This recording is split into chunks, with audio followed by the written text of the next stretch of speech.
The huge chamber of the Galactic Council was quiet, except for the low hum of translation devices. Thousands of alien species sat in floating seats that circled the central platform like stars around a sun.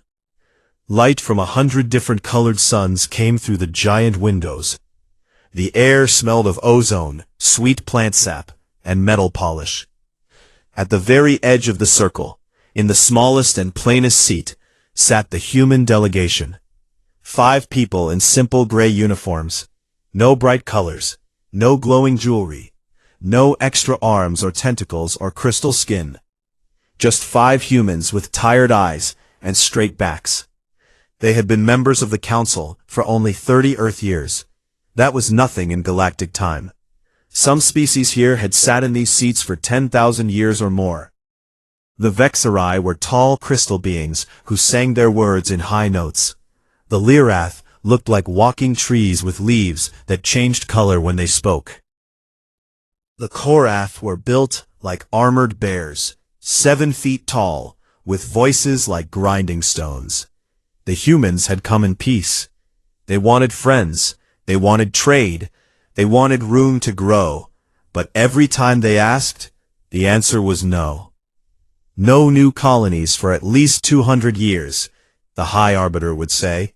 His voice came from a floating orb that changed shape as he talked. Your species is too young, too fast. You breed like insects. You spread like fire. The galaxy must be protected from your hunger. No access to advanced weapons, another counselor would add. Your history shows constant war. We will not give children guns. Trade tariffs will stay high, a Lyrath leaf speaker whispered. Your cheap metals and fast ships hurt our old markets. The humans listened. They wrote long reports. They spoke calmly in meetings. They never shouted. They just kept asking, year after year. Then came Epsilon Eridani 4. It was a small mining world. Red dust, thin air, hard work. 1.4 million people lived there. Miners, families, children. They dug rare crystals that powered half the Council's jump drives. The humans had followed every rule. They paid every tax. They sent polite messages every month. One day, a Korath patrol ship claimed the humans had crossed a borderline by 3 kilometers. The line had moved the week before. No one told the colony. The Korath commander did not ask questions. He did not warn. He simply gave the order. The sky burned. Plasma lances cut through domes. Fusion bombs cracked the ground. Escape pods were shot down before they cleared the atmosphere. In less than 20 minutes, the colony was gone. Dust clouds rose for days. No survivors. The news reached Earth in hours. Families watched screens in silence. Parents held crying children. Old soldiers stared at walls. Politicians closed their eyes. The next council session started as normal. The High Arbiter floated forward. His orb pulsed, blue and gold. The action at Epsilon Eridani 4 was necessary, he announced. Treaty violation, clear border breach, regrettable loss of life, but order was restored. The matter is closed. A Vexari crystal beam rang like a bell. We support the decision. Stability comes first. A Lyrath rustled its leaves. The humans must learn boundaries. All eyes turned to the human section. Ambassador Maria Reyes stood up slowly. She was 52 years old, short, with gray in her dark hair. She looked at the thousands of faces, some curious, some bored, some amused. She did not speak. Instead, she bowed once, very low, very formal. Then she turned. The other 4 humans stood and followed her. They walked out of the chamber without a single word. Behind them, laughter started. First a few Korath grunts. Then Vexari chimes that sounded like breaking glass. Then full laughter from dozens of species. They run away, a young Korath roared, like scared pups. The primitives sulk, the High Arbiter said, with a smile in his voice. They will be quiet for a generation or two. Then they will come back and beg again. No one saw what happened next. On Earth, the change was instant and silent. All civilian news channels went dark. No more live sports. No more music streams. No more family calls across the stars. Military channels switched to codes no council spy could break. In the dark shipyards beyond Pluto, lights that had been off for decades came on. Huge machines woke up. Metal arms moved. Sparks flew. Ships that looked like old cargo haulers opened hidden bays. Inside were weapons the galaxy had banned long ago. On Mars, factories that made farm tools changed their patterns. Printers started making railguns, fusion cores, armor plates. In every city on Earth, people lined up, not because of posters or speeches. They came on their own. Young, old, men, women. Some carried photos of lost family from the colony. Others just looked angry. They signed papers. They trained. They waited. In space, human warships that had floated quietly for years turned their noses. They moved slowly. No sudden bursts. No bright engines. Just steady, silent drift toward new positions. Positions no one expected. Back in the council chamber, the session continued. New topics came up.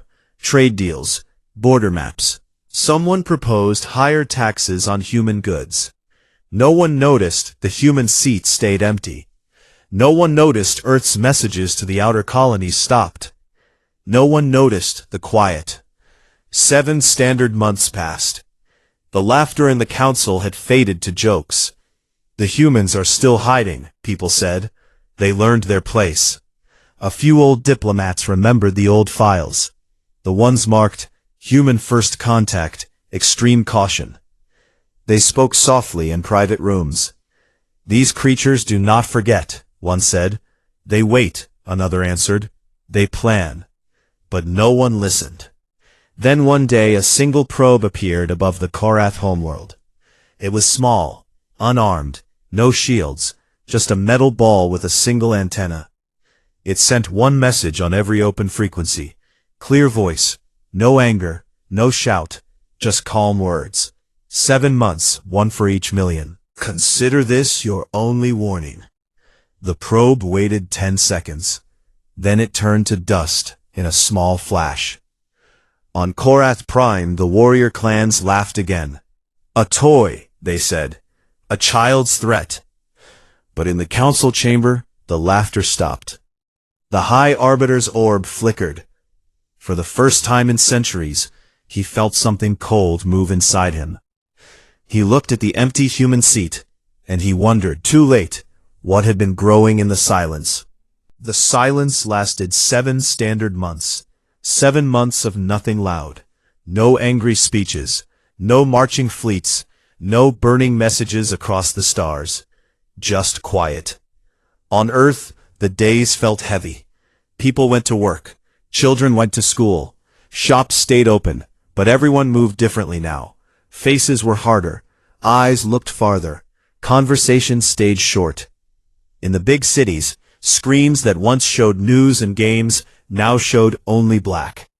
Official word said it was a technical upgrade. Everyone knew better. Families gathered in living rooms and whispered. Old soldiers met in bars and nodded without words. Engineers worked late in hidden basements. No one complained. No one asked why. They just did. In the outer dark, past Neptune, the shipyards glowed again. For years those places had been quiet museums of rust and forgotten dreams. Now floodlights cut through the black. Huge robotic arms swung in perfect time. Welding sparks danced like fireflies. Ships that looked like fat cargo haulers opened secret panels. Inside were rows of sleek missiles, rail cannons longer than city blocks, and engines that could push steel faster than light itself. On the moon, underground factories hummed. Machines that once printed houses now printed armor. Thick plates of strange metal that drank laser fire like water. Printers built drones small as insects, thousands, millions. They waited in dark hangars, patient. Mars was different.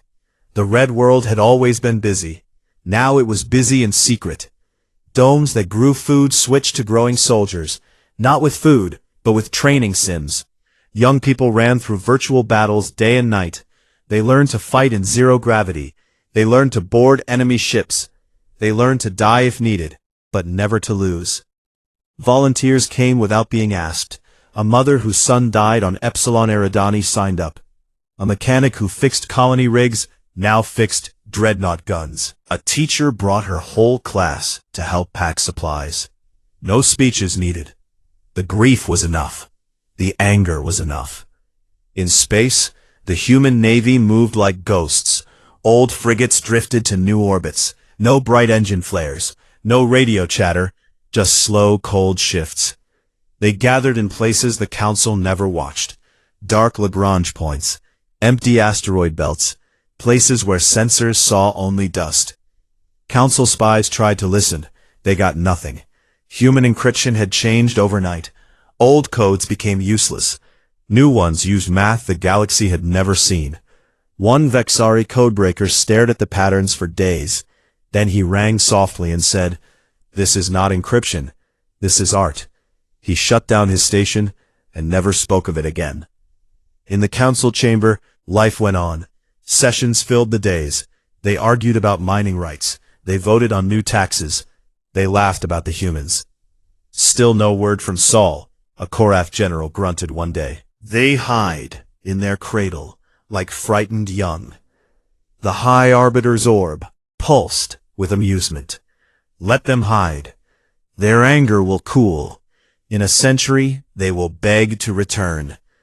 A few voices spoke against the laughter. An old Lyrath leaf speaker rustled quietly. I read the first contact reports again last night.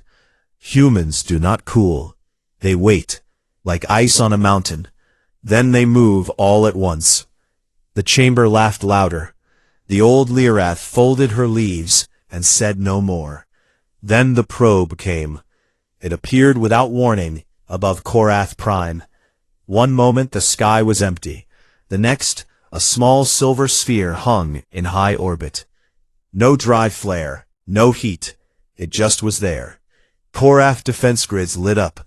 Missiles locked. Lasers charged. But the sphere did nothing. It floated. It waited. Then it spoke.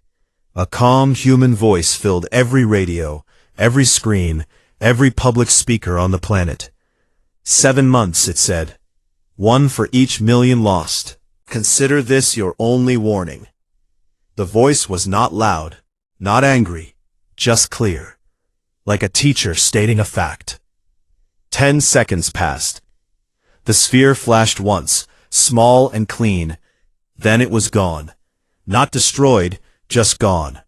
No debris, no explosion, nothing left. On Korath Prime, the warrior clans roared with laughter at first. A metal ball dares threaten us, they shouted in their alls. Send a fleet, crush their worlds. But in the quiet rooms, older warriors looked at each other. They remembered stories from the first human contact. Stories of small tribes that fought empires. Stories of creatures who lost everything and still won. The High Arbiter called an emergency session. The chamber filled fast. Species who never came hurried in. What was that thing? A Vexari asked, voice ringing sharp. A probe, the Arbiter said. No weapons detected. Then why send it? A Lyrath asked. No one answered. They replayed the message, again and again. 7 months, 1 for each million. Only warning. Some laughed again, nervous laughs. Others sat silent. A human seat stayed empty. No ambassador came, no message arrived. The Arbiter tried to call Earth. The link went through, but no one answered. The screen showed only the Sol system emblem, a simple blue globe with white clouds. It stared back like an eye. Days passed, weeks. The laughter in the chamber grew thinner. Traders noticed changes. Human ships still delivered ore, still took payment. But the captains no longer smiled, they no longer chatted, they loaded cargo, they left fast. One Lirath merchant tried to joke with a human dockworker. "Your people still angry?" he asked. The human looked at him for a long moment. Then he said, "We finished being angry. Now we work." The Lirath felt cold. In hidden meetings, council spies reported strange things. Human colonies were building walls. Not high walls, smart walls, shields that could stop fleets. Factories on small moons worked day and night. No holidays, no breaks. One spy sent a final message before his drone died. "They are not preparing for war," he wrote. "They are preparing to end one." The message never reached the chamber. The drone vanished in deep space. 7 months became 7.5. The silence grew heavier. On Earth, a single broadcast went out, not to the council, to every human world, every ship, every home. A woman's face appeared, Admiral Elena Vasquez, short hair, calm eyes, no smile. She spoke softly. "They took our people. They laughed. They thought we would forget. We have not forgotten. We will not forget. What comes next is not revenge, it is justice. If you wear the uniform, stand ready. If you do not, stand proud. Either way, we move together." The screen went dark. Across the Sol system, lights changed. Engines warned. Weapons armed. Fleets turned toward the stars. In the council chamber, the High Arbiter stared at the empty human seat. For the first time in his long life, he felt small. The silence was ending. The first strike came without warning, without declaration, without a single human voice raised in anger. It started at 0317 Standard Galactic Time, on a quiet cycle that most council worlds marked as rest period. No fleets jumped in screaming. No battle cries echoed across comms. Just silence. And then things began to disappear. The Korath shipyards at Torvak Prime were the first to go. 4 massive orbital rings, each the size of a small moon, hung in perfect formation above the gas giant. They had built warships for 8,000 years. Forges glowed red. Cranes moved hull plates the size of cities. Thousands of workers moved like ants across the structures. At exactly 0317, sensors registered nothing unusual. No incoming ships, no energy spikes, no missiles on scopes. Then the rings simply stopped. One by one, sections vanished. Not exploded, not shredded, vanished. Clean cuts appeared in the metal, as if an invisible knife sliced through kilometers of steel in heartbeats. Support struts fell away. Gravity took over. Chunks the size of mountains tumbled toward the gas giant's clouds. Secondary explosions followed as reactors lost containment, but the main damage was already done. The yards that once spat out a battlecruiser every 10 days were reduced to drifting scrap in under 4 minutes. Korath Command screamed for answers. Their screens showed only static from the relay buoys closest to the strike zone. When the first survivor drones limped back, the footage was simple and terrifying. Long, thin shadows moving at fractional light speed. Rods, pure kinetic slugs, no warheads, no fancy tech, just mass and velocity. Launched months earlier, probably years. They had coasted in darkness, patient, until the perfect alignment. The council chamber filled in panic. Emergency session called. Seats that usually stayed empty now overflowed. The High Arbiter's orb pulsed red and violet, colors no one had seen before. Before anyone could speak, the second strike hit. Vexari crystal refineries on the moons of Thalor. Those moons were covered in delicate spires grown from living crystal. The spires filtered stellar radiation and turned it into power for half the core worlds. Billions depended on them. At 0341, small flashes appeared, pinpoint bright.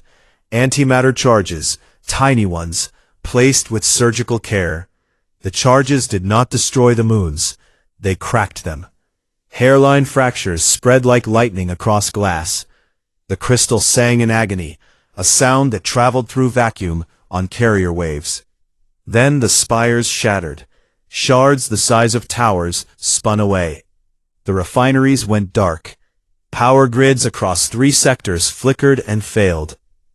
Vexari mines, linked in chorus, screamed. The psychic feedback wave knocked out comms for hours. The Lirath felt it next. Their solar collectors were not on planets. They were vast sails in open space, thin as paper, kilometers wide, catching light from a dozen stars. Photosynthetic economy. No collectors, no food, no air, no life. Swarms arrived without sound. Human microdrones, smaller than grains of sand. Billions of them. They attached themselves to the sails like dust. Then they drank. They pulled stellar energy away, redirected it into hidden capacitors. The sails dimmed. The Lirath homeworlds felt the first hunger pangs in recorded history. Leaves curled. Colors faded to gray. The council chamber was chaos now. Voices overlapped. Accusations flew. Demands for retaliation. But no one knew where to aim. Then the fleets tried to move.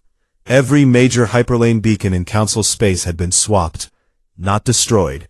Replaced. Human duplicates sat in their places, silent, broadcasting fake navigation codes. When the first Korath armada jumped toward Sol to punish the insolent monkeys, they did not arrive at the expected exit. They arrived in a kill box. Human dreadnoughts waited in perfect formation. Black hulls. No running lights. Twice the mass of anything the council had ever fielded. Armor that shrugged off plasma like rain. Guns that fired projectiles at 90% light speed.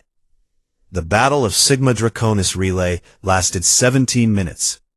412 Council capital ships jumped in, expecting an easy march to Earth.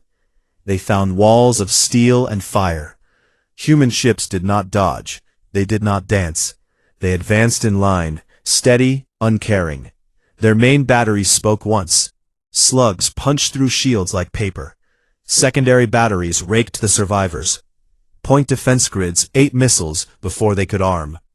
A few council ships managed to fire back. Lasers scored hits. Plasma splashed harmlessly against a blade of layers. Human losses, 6 small corvettes.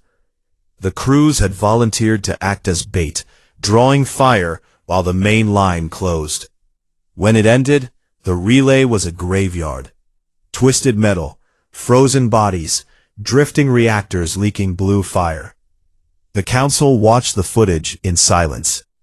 A single transmission followed. No face, just black screen and calm words. The debt is not paid. It has only begun. Then the human delegation returned. 5 figures walked back into the chamber. Same gray uniforms, same tired eyes. Ambassador Reyes stood at the front. She looked at the High Arbiter without anger, without hate, just certainty. "You may speak," the Arbiter said, voice shaking. Reyes did not bow this time.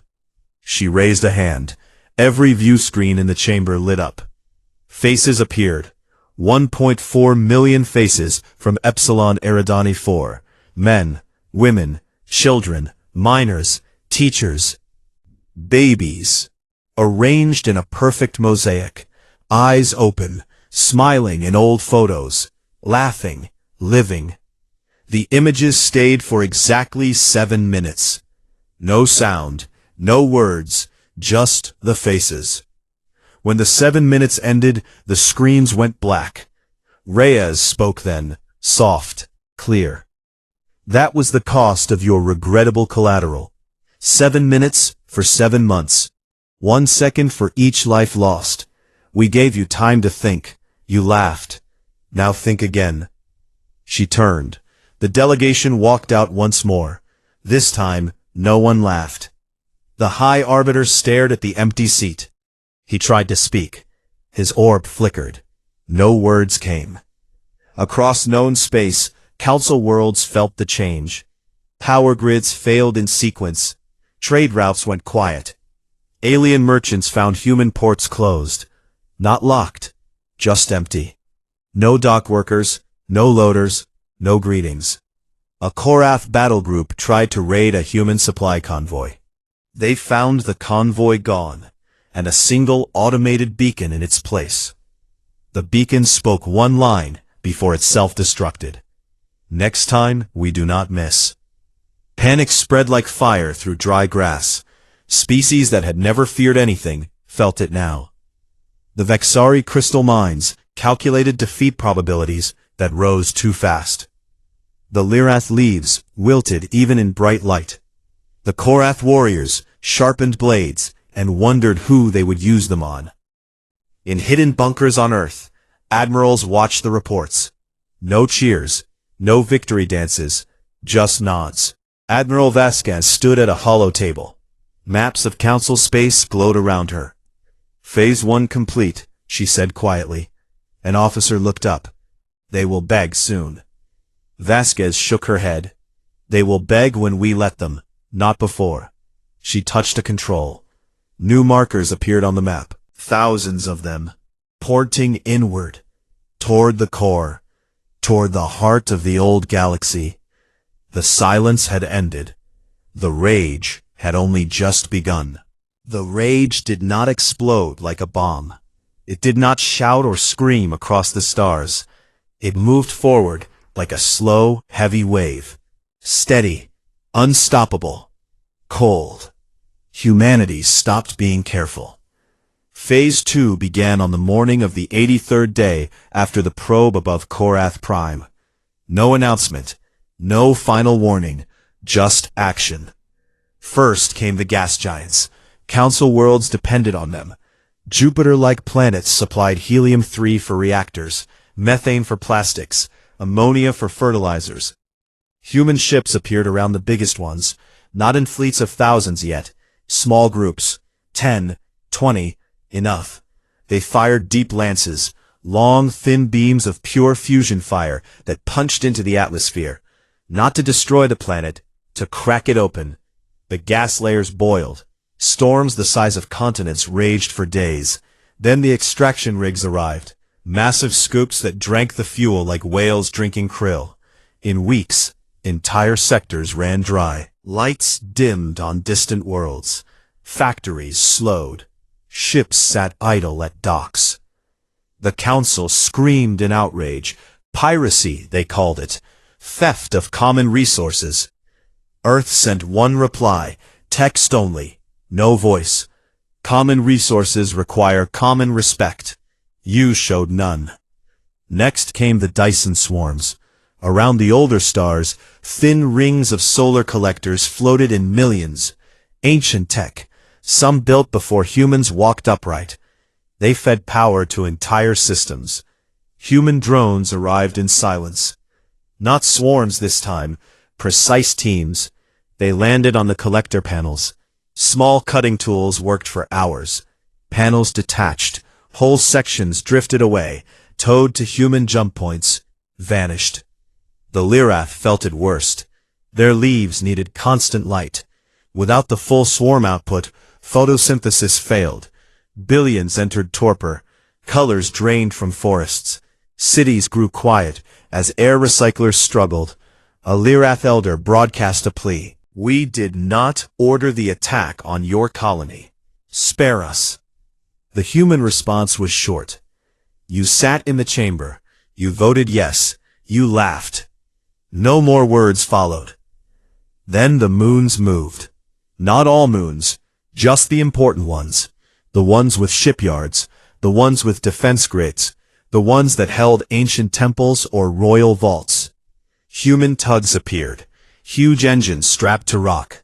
Slow burn, steady push. Orbits shifted by kilometers at first, then tens, then hundreds. A moon around a Vexari core world drifted into a new path.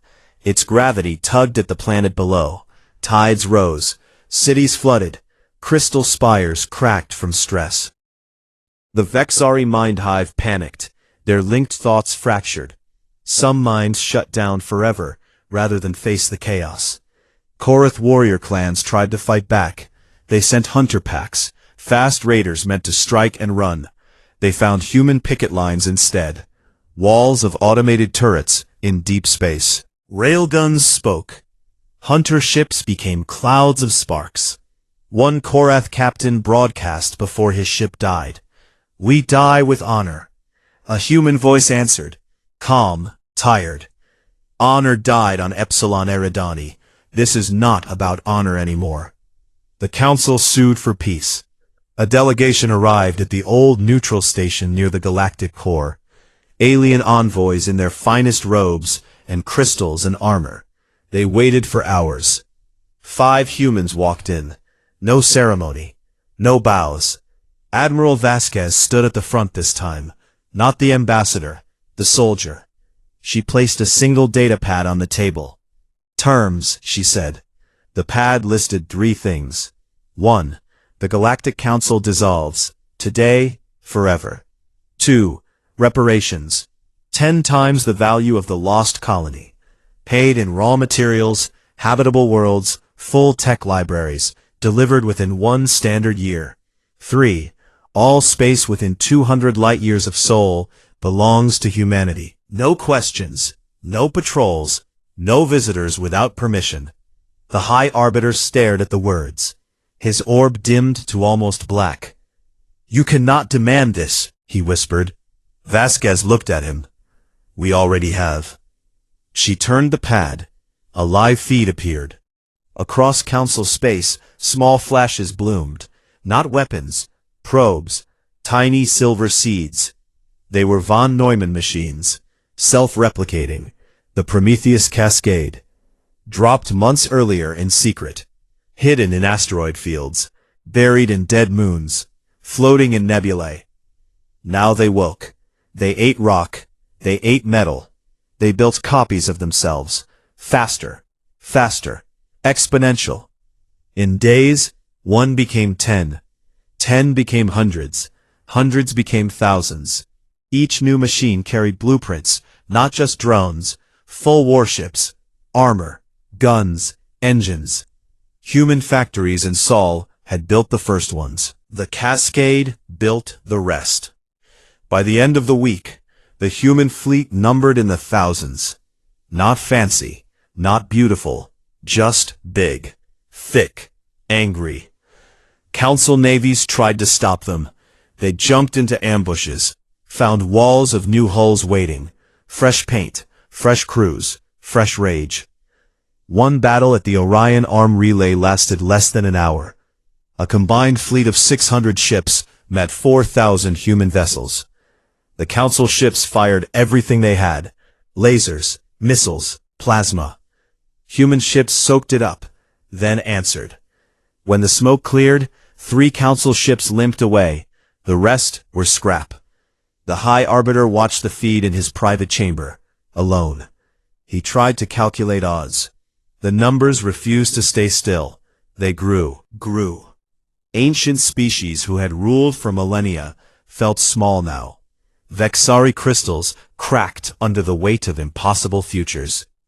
Korath warriors sharpened blades one last time, knowing the blades would never taste human blood.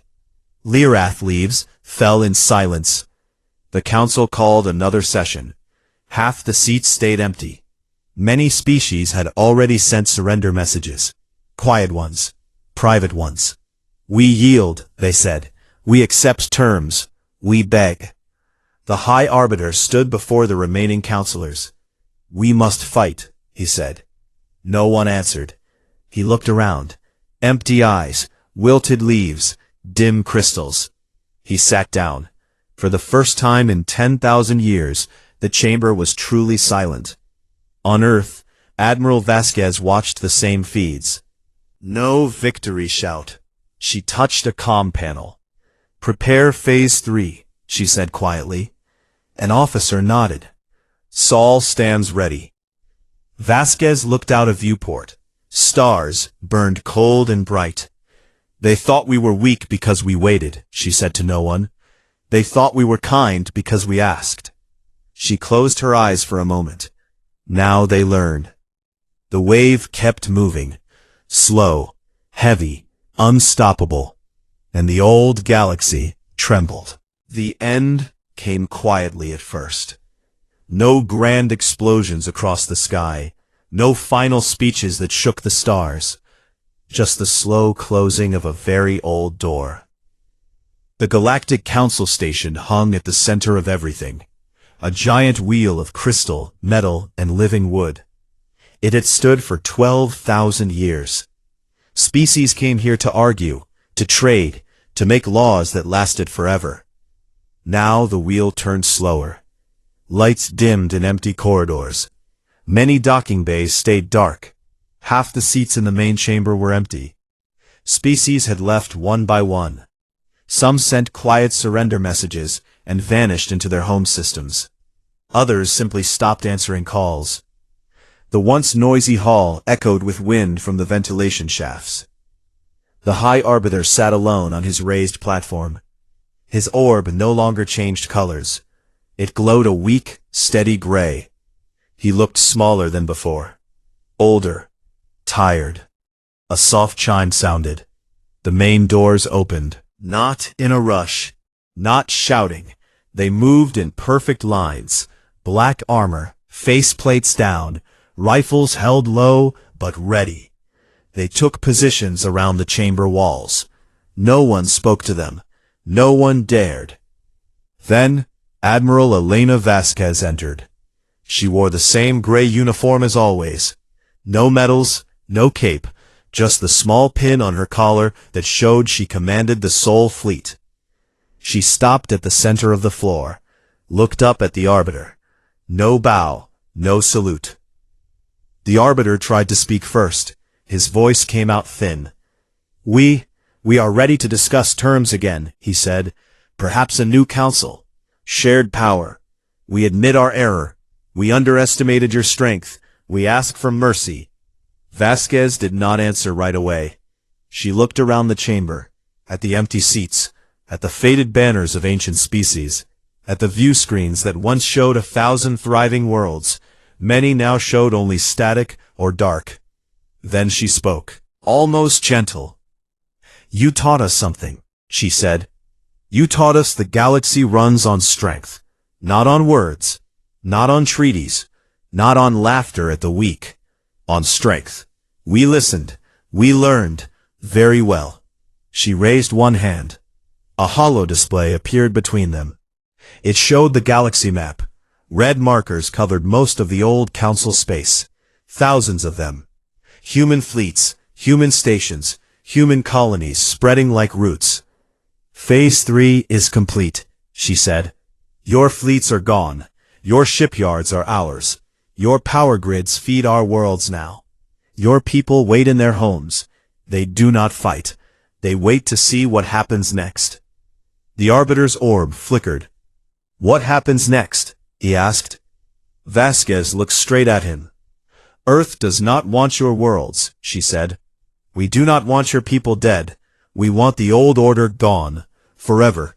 No more councils that decide who lives and who starves. No more rules that protect the old and punish the new. No more laughing at the short-lived. She paused. So this is what happens. The council ends today. All its laws end. All its borders end. Humanity claims 200 light-years around Sol. That line is final. Cross it without permission, and we answer. Hard. The Arbiter stared at the map. And the rest, he whispered. The rest rebuilds, Vasquez said. On their own, without masters, without us telling them how. Some will join us, some will stay alone, some will fight each other again. That is their choice now, not yours. Silence filled the chamber. One of the last Vexari counselors stood, his crystal body cracked in thin lines. Light leaked from the breaks.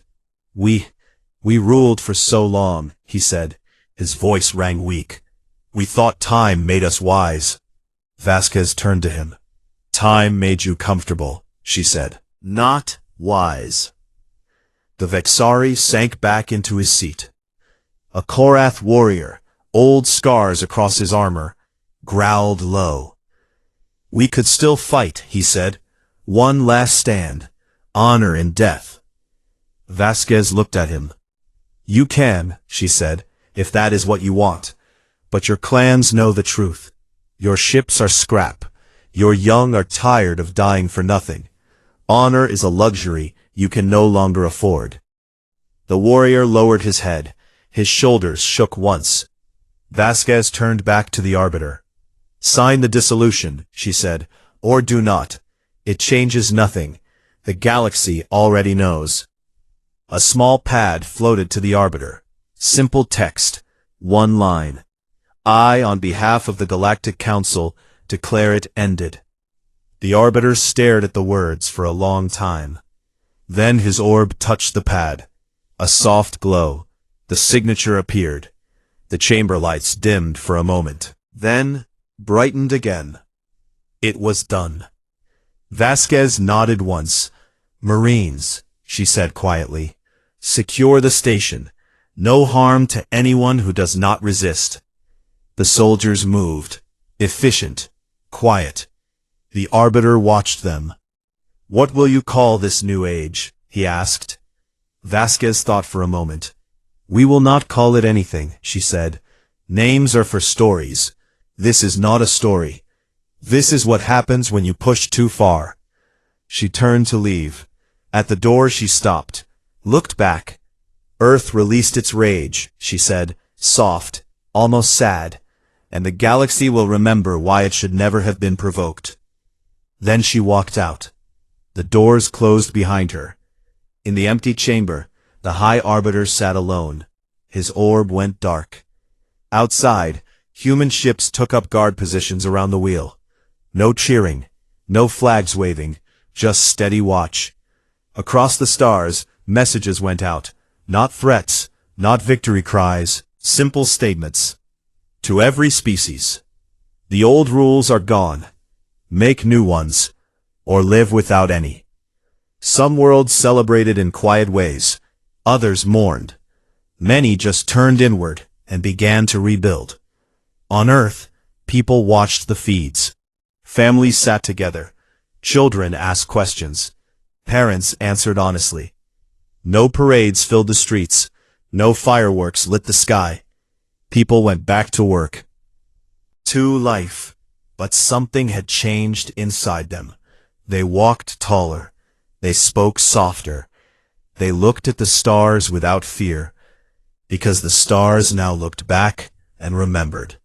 In the quiet years that followed, traders told stories in dark bars on distant moons. They spoke of the day the laughing stopped. They spoke of the silence that grew into thunder. They spoke of the small blue world that waited patiently, then answered, and the answer changed everything. No one laughed at Earth again, not ever.